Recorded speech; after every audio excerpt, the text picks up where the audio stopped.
La la la, yeah, yeah, yeah. Welcome back to the show. Back to talking about an important topic that I'm happy to say we talk more and more about, especially in this community here in Ottawa, and that is mental illness. And it is Mental Illness Awareness Week. And here to tell us more about it, we are joined by Florence Budden. She's the campaign chair of the Canadian Alliance on Mental Illness and Mental Health. Welcome. Great to have you here. And we also have Wally Shaw, who is a student and a Nexus Youth Mentor. Welcome, Wally. Great to have you here as well. Honored to be here. And Wally, you've been very honest with your own struggles with mental illness. Maybe you can tell us and viewers at home a little bit about your struggles. Well, you know what? Growing up, I was just one of those kids. I wanted to fit in. I wanted to be cool, and I didn't always have the best environment when I was growing up at home. It was very cultural, very strict. We're Pakistani at home, and I remember when I came to Canada, my family was always like, "You got to be a good student." And I had three career options when I was growing up. I had to be either a lawyer, a doctor, or an engineer. No pressure. And that was it. I used to bring my report card home. I used to bring my report card home, and I'd be like, "Mom, look at this. I got an 80." She'd look at me and she'd be like, "Oh, Wally, that's a great 80. Now where's the other 20%?" So it was pretty strict at home, and I remember sometimes I had really just a lot of difficulty meeting those expectations, and because of that, there was just a lot of anxiety. Sometimes there was depression. Sometimes I looked for acceptance and friends in the wrong places, and that got me into a little bit of trouble. When I was 15, I remember things went so downhill that I was arrested in front of my family. Really? And it was one of those wake-up calls that, you know what, this isn't the way life should be. And I remember dealing with so much depression, so much anxiety afterwards, just feeling alone and not knowing where to go to for help. And I realized that, you know what, I want to try and just ask. And there was a great teacher I had in high school, and she made an amazing impact. And it's just mentorship. It's a big word, but it means just doing the little things, like asking how people are, smiling at someone if they look like they're down, walking down the street or whatever it is. Those little things. And I realized that I could do those little things, and I could give back to other people for that way, the same way that mentor gave back to me. Well, and this story is a great example of why we have an awareness week, right? Yeah, Wally is one of our 5 faces this year for Mental Illness Awareness Week.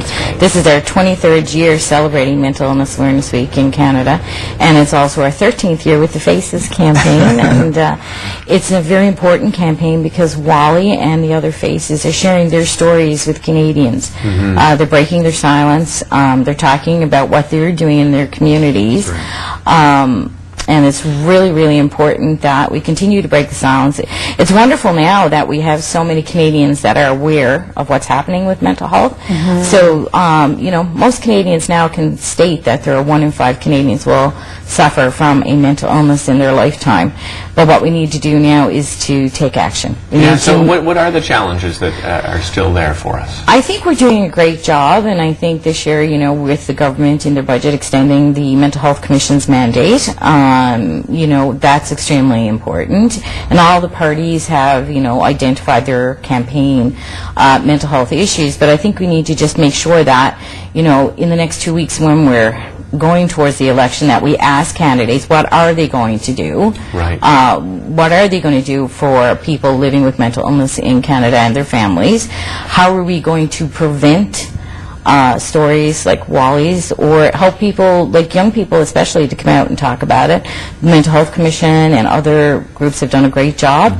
We also need to make sure that right across Canada that we have indicators that tell us that we are doing the best possible things in terms of access to supports and services. And I think that's the other challenge too, is to make sure there's more access to supports and services for people in their communities, families, individuals living with mental illness, in the school systems, which are really important. Yeah, you were discussing just that idea of being able to discuss with someone, or that somebody took notice and asked that question instead of letting it pass by. I know in our school that we now have a support group within our school, or the parent council, because I think our community is so great about really wanting to help and not knowing how. So it's fantastic that this week is happening, because it just allows a lot more awareness, and especially with the election coming up, I think it's a good time for everybody to look into it. Yeah, and I think it's really important that we take our action now and we continue to support the initiatives that are out there. Tomorrow we're going to be meeting with officials from various federal departments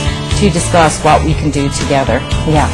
Wally, just before we run out of time, what do you tell young people when you speak to them? Well, I tell them to raise awareness, and I've got these two bracelets right here. I don't know if you guys can see. Yeah. The first one is to raise awareness for Mental Illness Awareness Week, and we're wearing this for the whole week, and we're just going to be talking about these issues and having discussions, and I think youth need to have a discussion. Youth are all over social media, and they're really the power of today, and I think we need to start with doing things like that and discussing. The second bracelet my sister gave to me because she wanted me to have a safe trip to Ottawa, so I thought I'd wear it. That's great. That's a nice sister. And people can find out more information on the website as well, because there are resources available for people out there that you don't have to suffer in silence and open up And we the can tweet it. conversation. We can tweet our support, hashtag Take Action Now, hashtag Mental Illness Wednesday Canada. And Get on and follow Wally. He's all over social media. Yes, he's the expert. Thanks for joining us, guys. Thanks for watching. We'll see you tomorrow.